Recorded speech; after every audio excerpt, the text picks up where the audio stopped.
Hey everybody, welcome back to the channel. I am here on Wednesday morning taping for you all. My usual schedule. I typically take, yesterday I put something up because I'd been missing for a few days. I was traveling with family, so wanted to stay on schedule and do my typical Wednesday. I'd usually post political readings on Sundays, Wednesdays, and Fridays. Thank you so much for being here with me and building this community. I love this platform. I love sharing it with you all, and I love the fact that you use your voices to express your opinions respectfully on the platform. So let's keep it going, you all. Thank you so much also for those of you who have hyped my videos. That really helps the channel to grow, and I am trying to grow the channel and reach a broader audience. So I really appreciate your efforts on my behalf with that. It has helped. It really has helped. And of course, always thank you to my members. We meet, there's a link if you're interested. There's a link to join my membership in the description box below. I meet live and privately with my members the last Friday of every month, and we get into spiritual topics, political topics in a safe and supportive environment. So would love to have you on board for that if you're interested. All right, you all. Couple of things we're going to look at today. Tonight, not to be missed, is that CNN that's going to happen on CNN Town Hall at 9 o'clock Eastern, featuring AOC, Alexandria Ocasio-Cortez, and none other than Bernie Sanders, right? Hosted by Caitlin Collins. So that promises it's going to be a live audience with Dems, Republicans, and Independents. The topic is, of course, is the government shutdown. I am super hyped for this, partly because, and this is what I want to go to Spirit on, AOC, she's up for re-election next November, part of the midterms, November 2026. Chuck Schumer is in the Senate and from New York is in until 2028. I'm wondering if AOC is going to go for that seat. And I recognize that's still some time. But here's the deal, you all. We know that part of the continuing struggle with the Democratic Party is its rebranding, is its ability to stand in this moment. And the leadership has been lacking. Yes, the Dems have united and they are holding their ground, holding fast around the Affordable Care Act, or the subsidies for around health care. They're holding fast around that. They are also asking for the parts of those funds being taken away that were part of that that big bill that they did allow to pass. Big strike against them for that earlier this year, but now they're asking for that to be repealed as well, right? So that's part of what this whole standoff is about. Going to be fascinating to see because how Sanders and AOC, handled that topic tonight, especially with a cross section of participants in that audience, because we know that they had tremendous success as a duo of attracting huge crowds, tens of thousands of people in their anti-oligarchy tours that we saw over the summer, right? It's going to be really, really good. But I want to also look at this what we see is a growing momentum, and Spirit has said that the Democratic Party cannot exist any longer. Government in general is going to have to shift, American government, but the Democratic Party in particular has got to go through a fundamental, seismic shift in its branding, in its approach, in its messaging to people to get them to come on board, because for whatever reason that I certainly don't understand, a broad section of the voting populace is still refusing to get on board, despite all of the dismantling of the government and the real suffering that people are undergoing. Farmers, workers, federal workers, etc., military folks, you all know, you're on top of it. So I want to take a look and see two things that we've heard. I want to look and see in general how that town hall is going to go tonight, but in particular, it's as if Bernie also has been taking AOC under his wing, like his little sister, and really positioning her and putting her, helping to launch and put her on a higher platform, because she's either going to be named on a ticket, vice president. Some have talked about a presidential bid in 2028. We got time to look at that. I'm not so sure about that, but I do know that she is. I'm feeling a real. if she goes for Schumer's seat, oh man, oh man. All right. So want to look at her. And then Jack is back. Jack Smith is back. I mentioned him. Spirit had to put him really heavy on my spirit yesterday when we started hearing about the fact that they were, Jack Smith was the next target on the indictment list, right? Then you get none other than out of Ohio, Jim Jordan, yapping, saying, "Yeah, we want you to come testify in front of the Judiciary Committee, right?" And Jamie Raskin is like, "Great idea, because you know what's going to happen as a result of that? Finally, the American public will get to see the reports from that came out of that special counsel's office, Jack Smith's office, as a result of his investigations into Cankles, right? And we know when those cases went away, so did all of the evidence and the reports that he had compiled. We never got a chance to see that. So now, if they want to bring him to testify in front of Congress, Jamie Raskin is like, perfect. Do that so that we can, the American taxpayers can finally see the report and see the evidence and see what happened, right?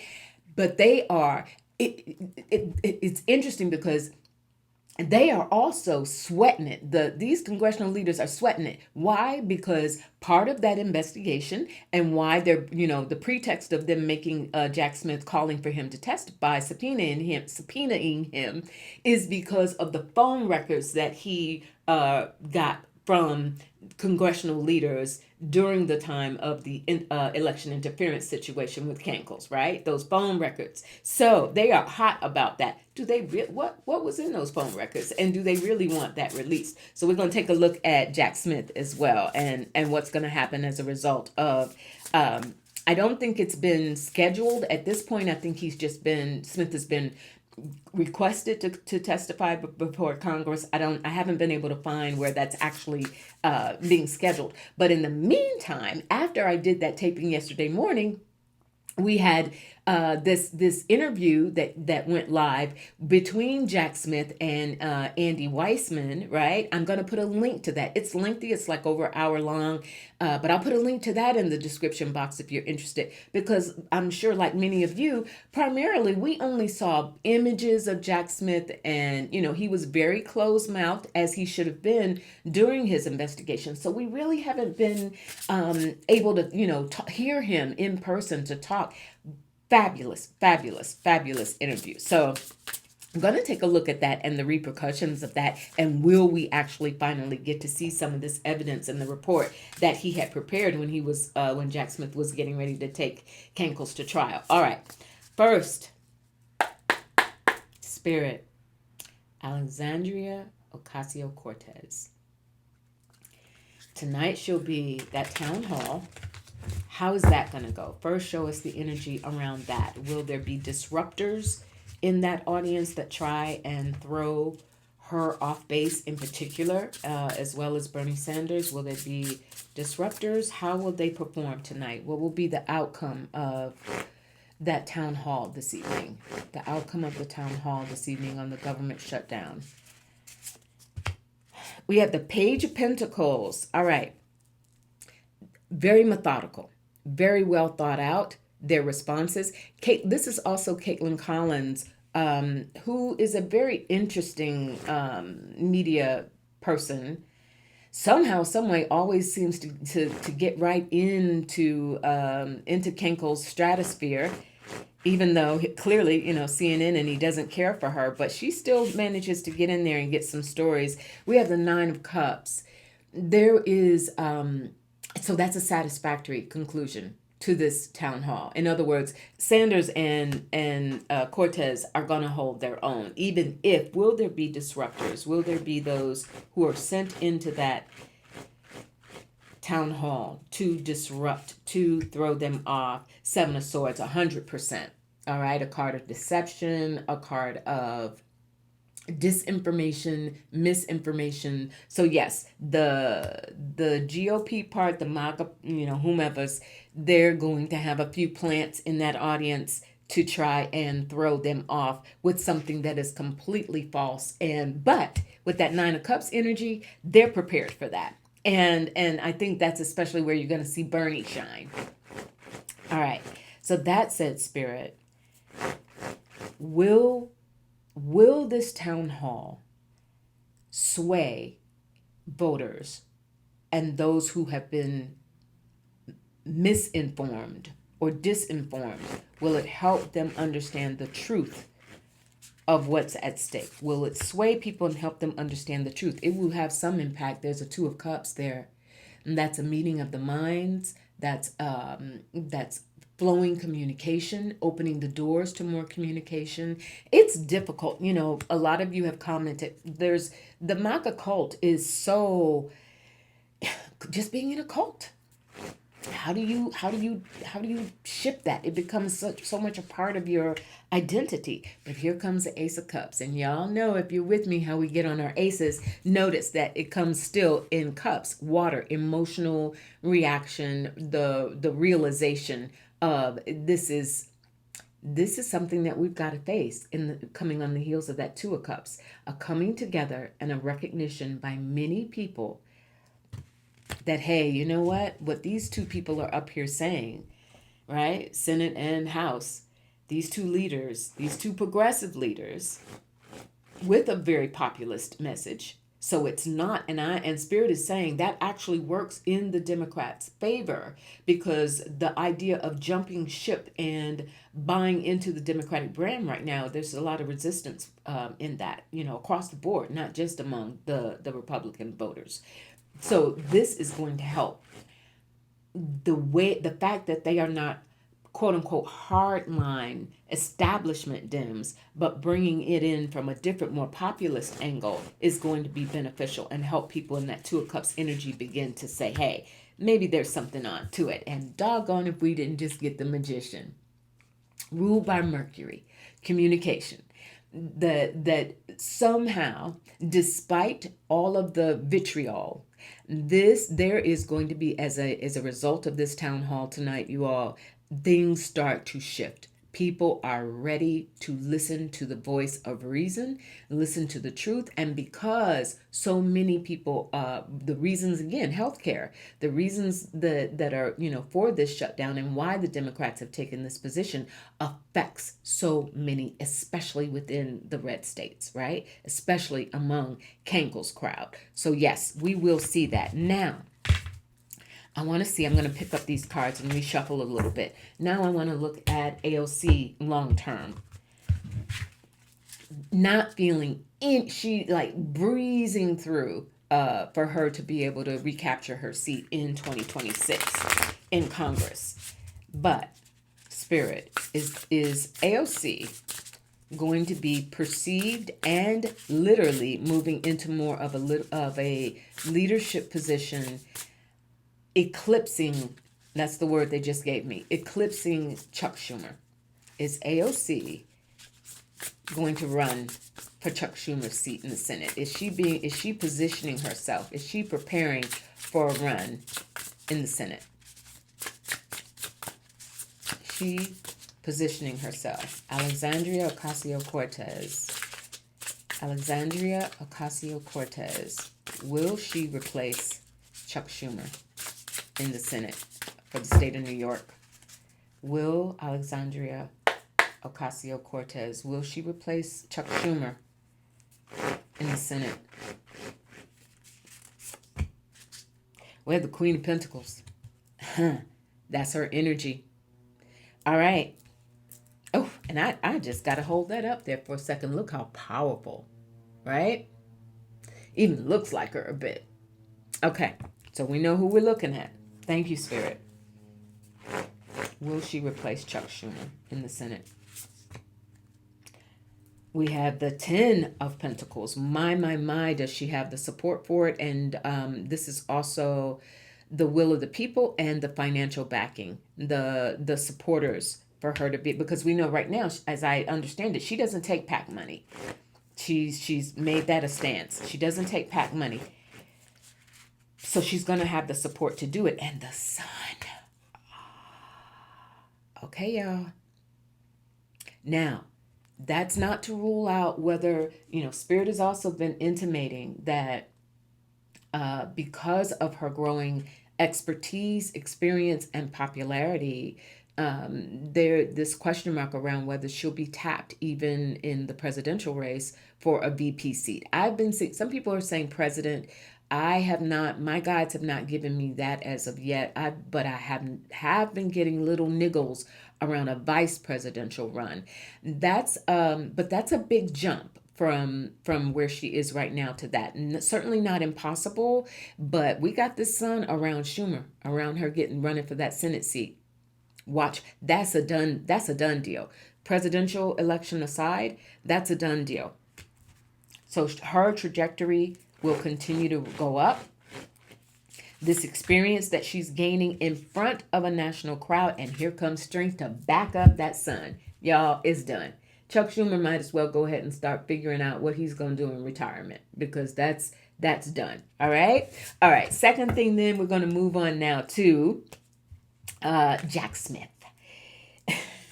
Like, Jim Jordan, dude, what are you thinking? Jack, no. Listen, I cannot wait. I don't know about you all, but that is going to be interesting. Now, having said that, as I'm all hyped up, we are hearing that there's been some coverage indicating that Jack is going to be extremely cautious about what he testifies to in regards to everything that he amassed and accumulated as he was preparing to go to trial. So there have been some, Debbie Downers, political Debbie Downers out there saying, don't get your hopes up, don't get too hyped up, because he's going to be, Jack Smith is not going to get up there and just, go into a long spiel about, what you want to know, let me tell you, blah, blah, blah, blah, blah. Like, that's not what to expect from him. But I do want to take a look at, ultimately, as Raskin indicated, okay, does that mean that we are going to finally get to see everything, or at least a lot of what, and here comes Justice flying out of the deck. Okay, I'll take it. Thank you, Spirit. And by the way, somebody's going to ask, I'm reading from the Serpent Fire deck today. Serpent Fire. All right.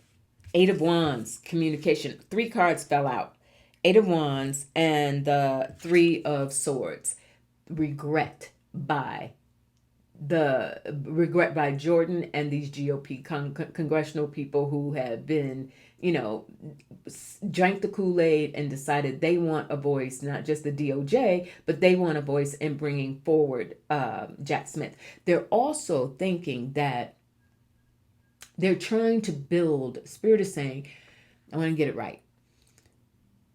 These cases, these indictments that have gone forward, and these cases, so Tish James, Comey, they're so flimsy, right? They're not going to go anywhere. They're not going to result in any convictions. So part of what's happening here is they're hoping that by getting to Jack Smith to testify, that somehow they can outsmart him and get him to say something that incriminates himself or helps them build a case against him to be able to bring forward an indictment. Ain't happening. 3 of Swords. It ain't happening. That's regret. And then we had this Justice and the 8 of Wands, because that 8 of Wands is swift. And I think that is in relation to, if you're going to bring him in to testify, now you've opened that portal for the report, his report, the special counsel's report, to be released. And that will also be a part of it. Spirit, will we see...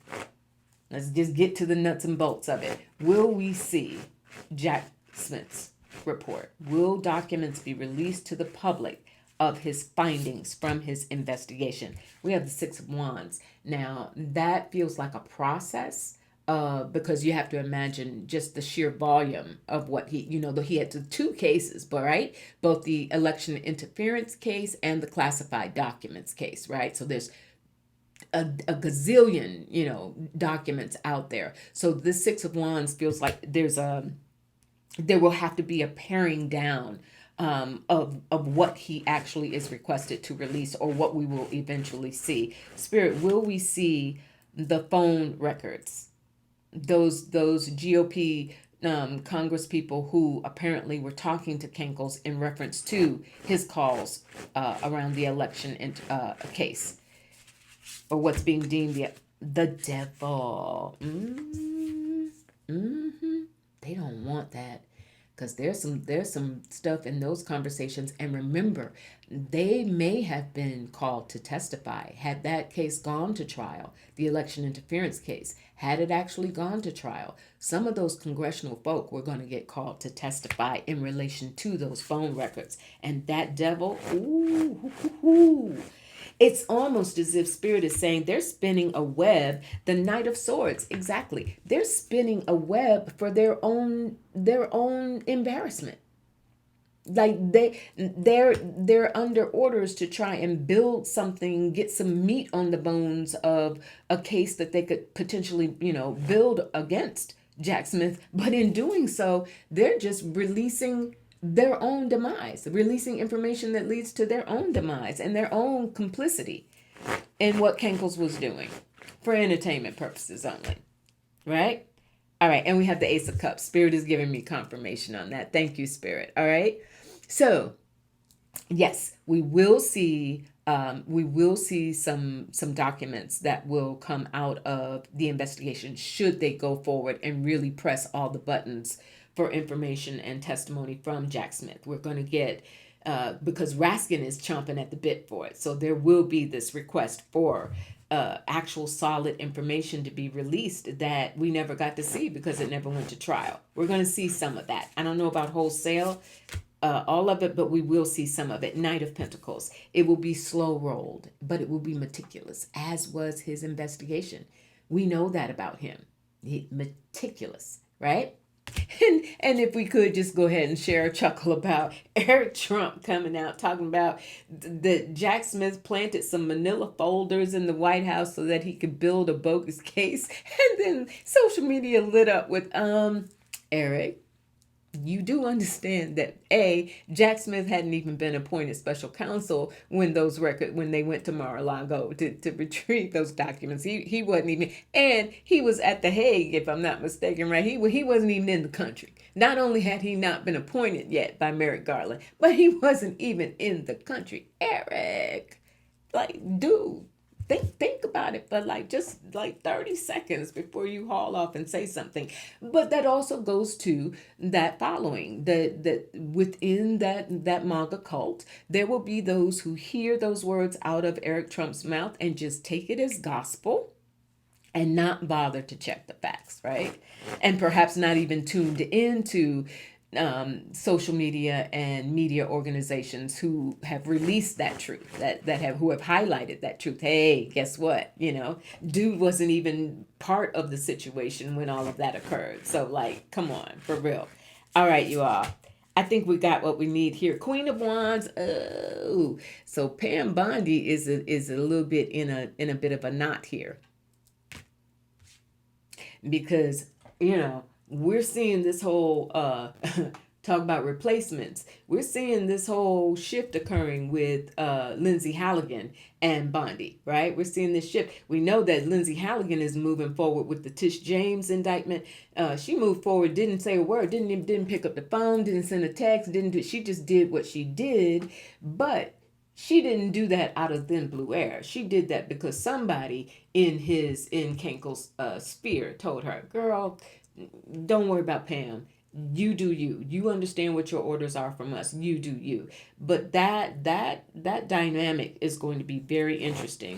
Pam Bondi is not that Queen of Wands spirit. Are you showing me she's in trouble? King of Pentacles. I think that's Blanche as well, because they've looked at Blanche. When he went and had that so-called interview with Ghislaine Maxwell, they have looked at him as a loyal soldier to perhaps be a replacement for Pam Bondi as the deputy AG. They've looked at him and considered him and said, are you ready? If we tap you, are you ready? And of course, he's like, sure, any day now, let me know. But there's the Hangman. There's some sort of twisted loyalty with Kankles and Pam Bondi that I don't even know if I want to get into energetically. There's some twisted loyalty there, but I think she's being pulled back increasingly she's being pulled back, and you will see people like Halligan, not just because eventually she's going to face some repercussions for bringing these charges and bringing these cases, suffering tremendous embarrassment. I mean, when you look at the quality and the qualifications of legal counsel, from the state's perspective or from the government's perspective, compared to the attorneys that, say, Tish James and Comey have, right? And certainly, can you even imagine Jack Smith's team, should this actually go forward? Can you imagine? Outclassed, outperformed, outmaneuvered. Like the judges in front of these cases are just going to be. Maybe they'll show up with popcorn, because I mean, really, this is nothing but theatrics and a waste of the court's time and a waste of the taxpayers' dime. So that's that, you all. By all means, let's keep our eyes on what happens in the coming days and weeks around Jack Smith, and keep your eyes on AOC. I'll probably touch on that on Friday when I check back in with you all. Okay, take really good care of yourselves. Remember how we do it: chin up, shoulders back. Friday for sure, we're going to touch base on the energies around the October 18th No King situation that has got them so rattled and scared and terrified. Just the sheer numbers of they know this is going to be momentous, and they know the world will be watching, and this is not going to be the same thing as Kenkel's going over to the Middle East and getting 15 people in a room who will applaud and make him tickle him and make him feel good. No, this is going to be millions of people who are expressing their demands to be heard, and their demands to stand on democracy, and really, really, really sending a clear message. So can't wait for that. All right, chin up, shoulders back, and remember to come from your heart. Remember to breathe, right? Remember to keep your nervous system in check. Remember that this is going to pass. This will pass. We are going to get through this. And there's enough momentum that is growing and will continue to grow in the coming months. It's just about outlasting. All right? I'll talk to you real soon. Be good. Bye.